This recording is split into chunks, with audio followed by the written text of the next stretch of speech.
নাহমাদুহু ওয়া নুসাল্লি আলা রাসূলিহিল কারীম, আম্মা বাদ। প্রিয় দ্বীনী ভাই ও বোনেরা, আমাদের মধ্য থেকে এমন কোন ব্যক্তি রয়েছে যার প্রয়োজন নেই? এমন কোনো ব্যক্তি নেই। সেই প্রয়োজনটা হতে পারে আমাদের ব্যবসা বাণিজ্যের ভিতরে বরকত, সেই প্রয়োজনটা হতে পারে আমাদের চাকরির মধ্যে বরকতের প্রয়োজন, এবং সেই প্রয়োজনটা হতে পারে আমাদের ক্ষেত খামারের ভিতরে বরকতের প্রয়োজন।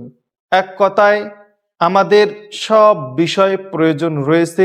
হযরত আতা ইবনে আবি রাবা থেকে বর্ণিত, তিনি বলেন, রাসূল সাল্লাল্লাহু আলাইহি সাল্লাম বলেন, যে ব্যক্তি সূরা ইয়াসিনের আমল করবে, আল্লাহ পাক রব্বুল আলামিন তার যাবতীয় প্রয়োজন পূরণ করে দিবেন। সুবহানাল্লাহি ওয়া বিহামদিহি।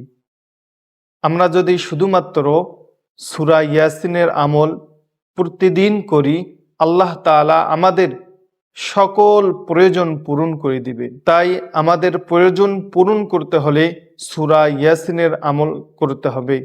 আল্লাহ তাআলা আমাদেরকে সূরা ইয়াসিনের আমল করার তৌফিক দান করেন। আমিন। আসসালামু আলাইকুম ওয়া রাহমাতুল্লাহি ওয়া বারাকাতুহু।